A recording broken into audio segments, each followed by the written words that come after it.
Todd Houghton here from Houghton Physical Therapy, here for another episode of Facebook Live.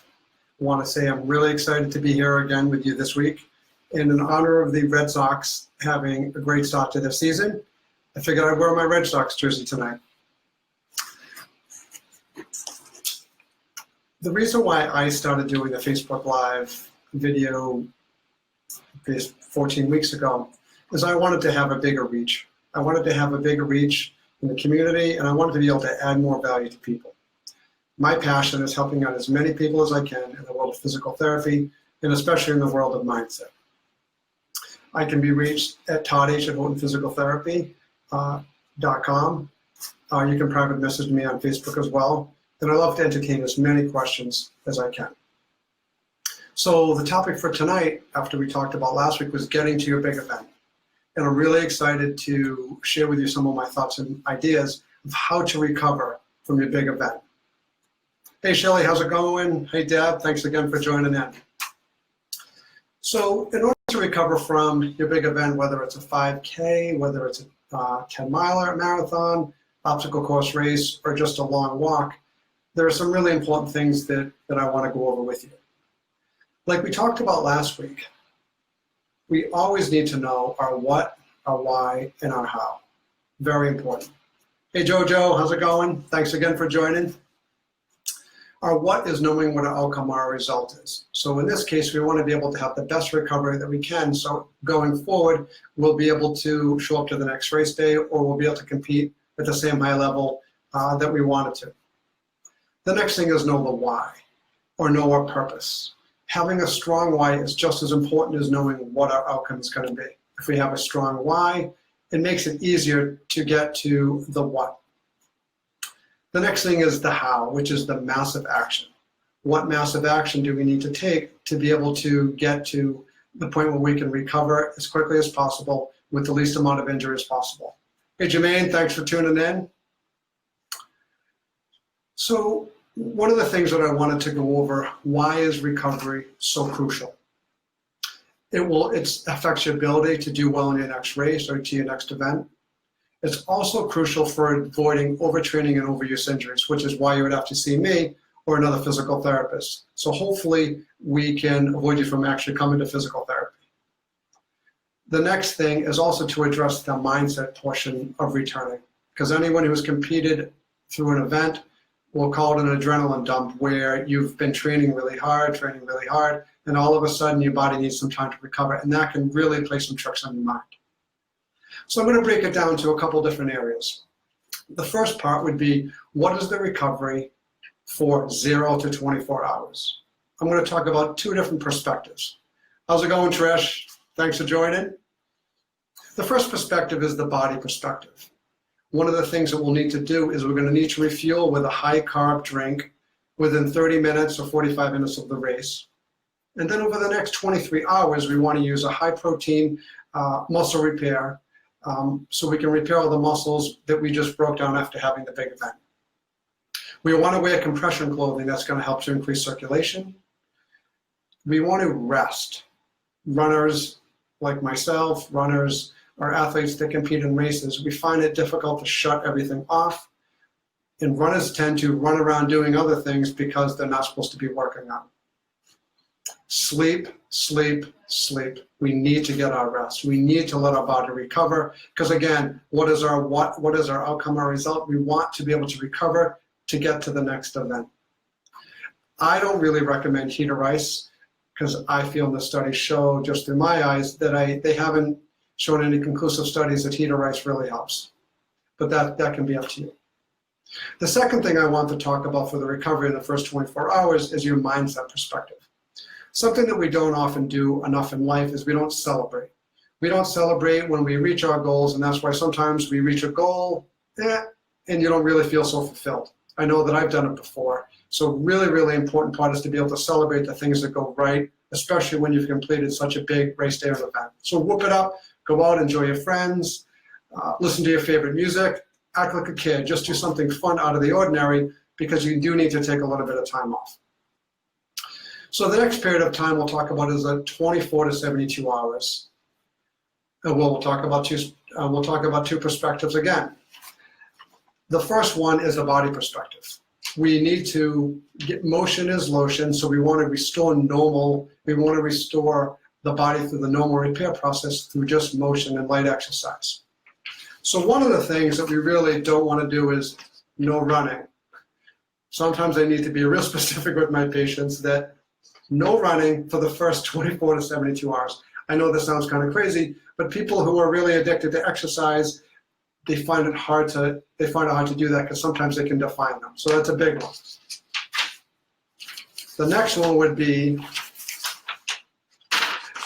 no weights. Don't go to the gym. Just really take it easy at this point for the first 24 to 72 hours. Rest, rest, rest. I know these are terrible words. These are difficult words, but we really need to find time to rest the body. Hi, Joanne. How's it going? Thanks for joining. So we also want to continue to use compression clothing.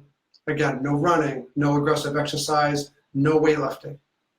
If you're going to go to get a massage, you really want to use light pressure. We have a lot of lactic acid buildup, and it can be really sore, and we don't want to move things through the body too quick. We think by having deep pressure will speed up the recovery process, but it's not really the best thing.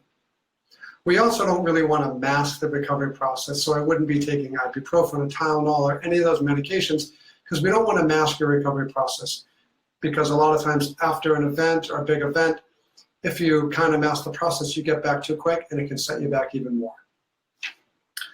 The next thing, the mindset perspective of 24 to 72 hours is your post-race high is running out, but we still have elevated chemicals in our body that we need just to kind of let work out of our system. This is a really good, important time to debrief, to take a look at your race. Some people, myself included, who are really competitive, want to know how can we do better next time? What could we have done different? So it's a really good idea, as silly as it sounds, and I see people post a lot of these, which is really a great idea, is to do a race report. You want to get all your thoughts out on paper. You want to post your pictures on social media, what a great event, whether it was good or bad, you really want to get it out of your system. No one's really judging you. If you didn't do as well as you thought, usually it's us getting in our own heads.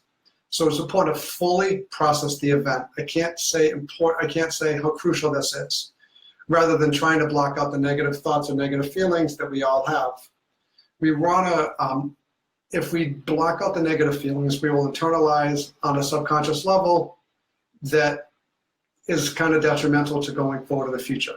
So we want to analyze what went wrong, make the adjustments, move on, and then just put it in the past. The next part is 3 to 7 days. Going with the body perspective first is we want to have, so initially on day 3, I should have put this one up before. From day 3 to 7, hydration, nutrition, mobility, and also light exercise. That's okay to stop moving because, again, the normal process, we want things to move. So what does that mean? We're going to go back again. Day 3 means no running. When I say 3 to 7, realize that it's a range. I know it's silly, but super important, no running. And guess what else? Is no weights. Day 3, no weights. And also, again, we want to rest, rest, rest. Super important. I know I'm kind of redundant, but if I tell my patients, okay, day 3 to 7, you can start to do things. Day 3, they're right on it. The body hasn't had a chance to recover. It also depends on the length of your race. It depends, like the longer the race, the longer the recovery. Hey, Craig, how's it going? Thanks for joining. The longer the race, the longer recovery. If you're going to do an Ironman, a month recovery is really good. I know that sounds like a lot of time, like, oh my God, I have to take a month off.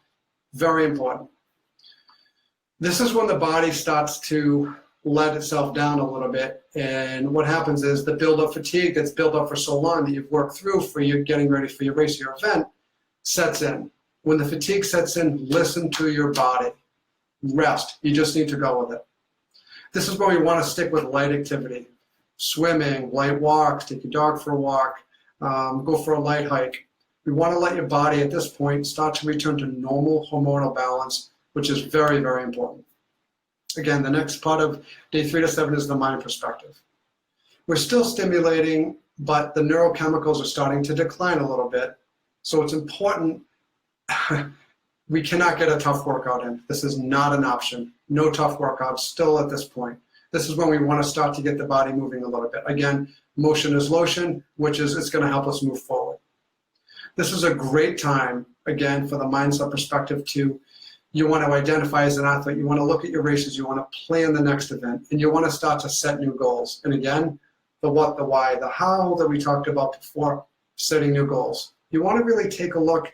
How did you feel after your race? Part of your race report is, or part of your event report is looking at your training regimen. Was it good? Do you need to talk to another coach? Do you need to get another expert? Do you need to do some more homework? Many things. And this is a really good time to think about if you didn't do it before, is we want to add rest to your training program. And it sounds really crazy and far-fetched, but if it's part of our training program, we've already worked it in through the whole training process. When it gets to this point of days 3 to 7, it's okay. Mentally, you're letting your body actually take control, and you're listening to your body. And so again, rest is super important. The next part is day 7 to 21. From the body perspective, the hormones are returning to baseline. It's a good time to start and introduce some intensity to your workout, because you can't train if you're injured, which is very important. Cross training is a low risk approach. And that's why I like to do triathlons, because when I run, bike, and swim, the overuse injuries are really, really at a minimum. And by the end of this time, we should be ready, and your body should kind of be ready. You could probably start to work in some light running, some cycling, and then just pick up some intensity only as you see fit. From the mindset perspective of this point, very important, is we want to rock your goals. We want to develop a new set of goals, a new set of what, whys, and hows. Whether you want to walk faster, whether you want to run faster. There's so many different goals that we have, but whatever they are, you really want to develop a new set of goals, because we want to have something that we can go towards. And there's no rush to return to whatever you're doing. There's really no rush. And you really want to consider an unstructured, terrible word, unstructured workout plan until you're ready, because you will know when your body's ready to take the next step. From a physical therapist perspective, I'm going to look at a few different things. The first thing is I'm going to look at the fuel. I'm going to look at your hydration. We need to really, really hydrate, especially post-race, more than normal, because we want to work the lactic acid out. We want to work many different things out of the system that have been hanging on from the muscles that have been broken down. Really important to be on a good nutrition plan.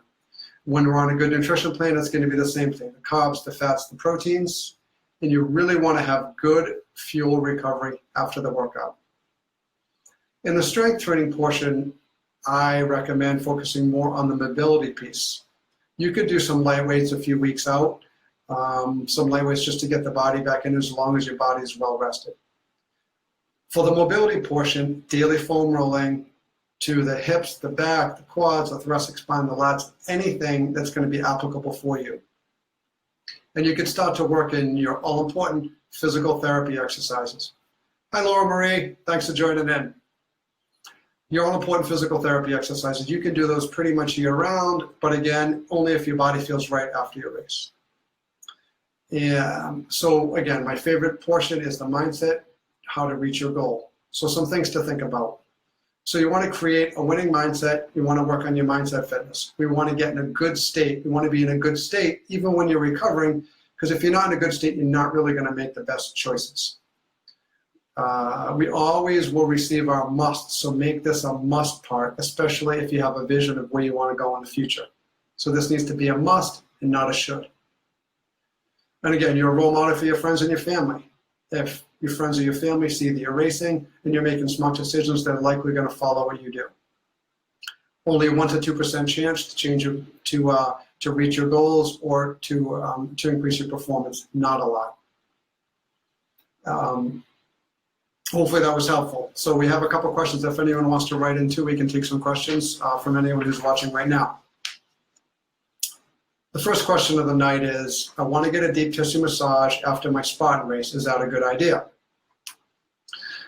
Like I said earlier in the broadcast, I really believe that soft tissue massage a few days out, 24 to 72 hours or any time after that, is a great idea. but I would not recommend a deep tissue massage. There can be a lot of damage depending on your race, a lot of damage in the muscles and the tendons, and we don't really want to irritate things and cause more inflammation at this point. So go to an experienced massage therapist that really knows about recovery and what pressure to work, because a lot of people would think that more pressure is better and speeds up the recovery, but that's not really necessarily what is the best thing. I have the second question. Thank you for that question. I have a steam room and hot tub at my house. When should I use it following my event? I think that probably a few days out after your event, after the initial phases of the inflammation are down, as long as you're feeling good, your heart, your lungs are good, you're not feeling dizzy, you're not feeling nauseous, because it would be helpful to get all those toxins out of your body, but only when you're feeling good. So that could be a good idea, but I would really limit it just to a few minutes at a time, see how your body responds, and then maybe try it the next day. Hi, Yvette. How's it going? Thanks for joining. Great question. Very, very good question. The next question, what is the best thing to speed up my recovery after my race? That's a really good question. So I'm going to say rest, rest, rest, especially the first few days afterwards. Resting is really going to be important. Your body is going to let you know and give you the best information that you need. Hydration, nutrition, mobility, and light exercise. That is really what's going to speed you up. I'm a big fan of motion. Motion is lotion. I'm also a big fan of just continuing just to do your light exercise and your light routines just to keep you in the right mindset. And there's no reason really to completely stop everything. When your body's ready, it will let you know when you can join back in. It's a great question. The next question is, my knees are really sore 2 weeks after my event. When can I start running? That's a really, really good question. If your knees are really sore after the event, I would take a look from a physical therapist perspective. Through my eyes, why were they sore? Were they sore before the event? If they were sore before the event, then I would really be cautious. If they're just sore after the event and you really had no knee issues before, I would try doing, I wouldn't be working through the knee soreness. That's just your body telling you that you really need to pay attention to make sure that you're not going to overdo it, because we don't want overtraining or overuse injuries, and we don't want to hurt yourself further, because then you're going to come see me or another physical therapist in your area. So I would say, if you really need to get into some activity, swimming is fantastic. Maybe elliptical, any of those activities where it's going to be not so much pounding on your body. Great question. And only at that point, I would start. Obviously, I would be able to walk easy, maybe even try some trail running on some fire roads where the ground is really soft, and then maybe progress to the road. Great question. My friend told me that I should start taking salt tabs during and after my half marathon race. What are your thoughts on that? Salt tabs are used so we can get a really good balance for your system. So I would say that whenever we sweat, we lose salt. So we're really just trying to keep that balance.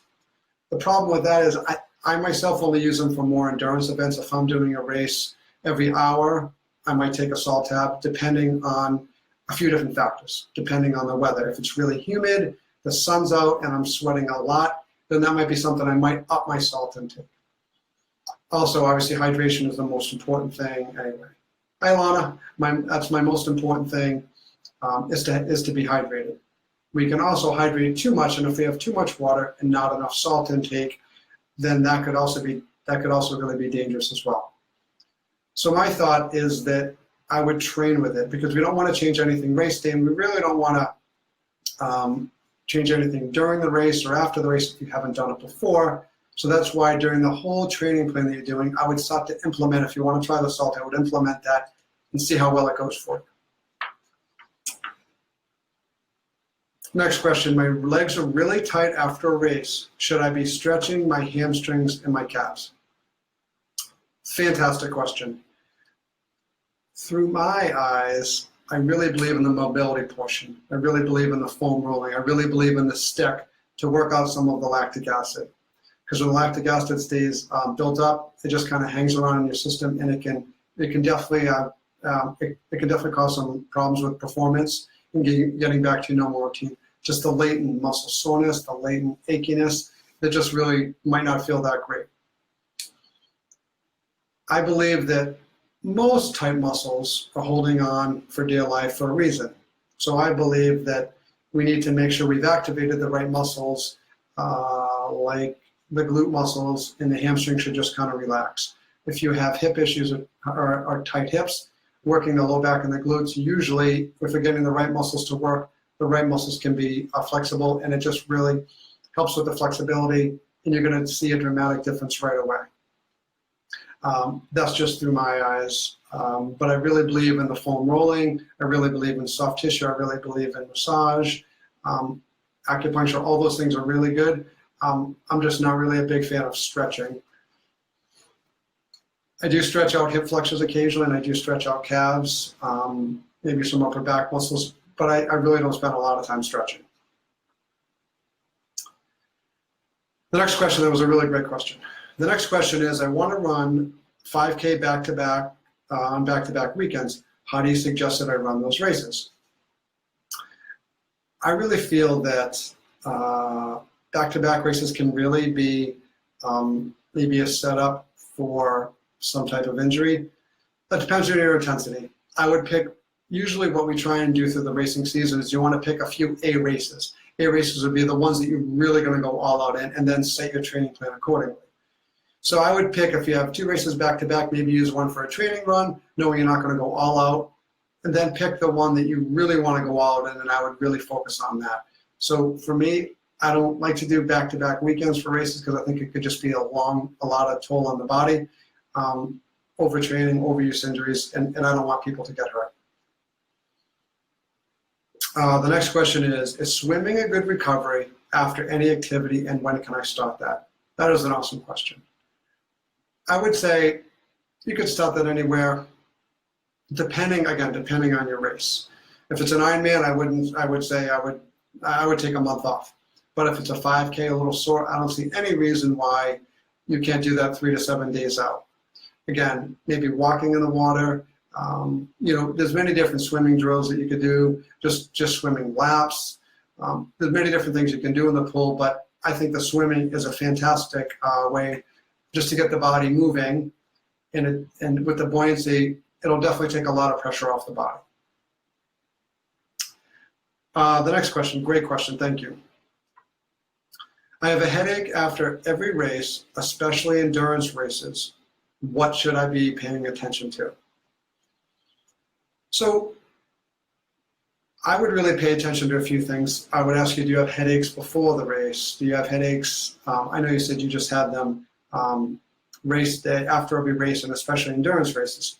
So I would be looking at simple things like, I would look at your nutrition plan. Are you having a well-balanced nutrition plan? I'd be looking at your hydration. I'd be looking at your salt balance. Mostly it's probably nutritional things. From a physical therapist perspective, I would be looking at your strength of, I know we've alluded to the fuse box quite a few times in the talks in the past, the fuse box, looking at your deep neck flexor strength, looking at your core strength. Is your body pounding, and if you don't have enough stability, is that causing your headache from just trying to hold your head up? We could look at some upper cervical, some upper neck issues. Is that a reason why? Is it spasms in your neck? So first I would do something simple as the hydration nutrition part first, then I would be looking at the physical therapy perspective after that. It's a great question. Hi Kirsten, how's it going? Thanks for joining. Lana, we have a question. After my 50-mile walk, how many days should I wait to start my normal walking 5 miles a day? I don't know, I assume it's probably 50 miles over 2 to 3 days. I would probably, at the minimum, I would probably take a week off, 3 to 7 days of really walking back at that. But again, it's probably likely going to be more than that. I would try doing some of the things that we talked about after a 50-mile walk. That's a significant amount of walking. The things that I'd be working on, and I would be looking at your compression, making sure you wear compression clothing over your calves, over your legs. Make sure you're getting enough rest. Make sure you're hydrated enough. Make sure you have a good nutrition plan, and getting plenty of sleep and rest. and then see, how does your body feel? I probably wouldn't be jumping up to 5 miles a day. I would do some light exercise, some swimming, some light walking, and then kind of see how your body feels. Maybe take a day off in between each walk and kind of ramp up accordingly. That's a great question. Thank you.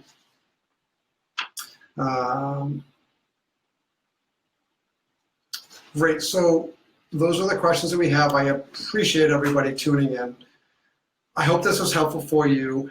The recovery is crucial for your ability to do well in the next race, or just to avoiding overtraining and overuse injuries.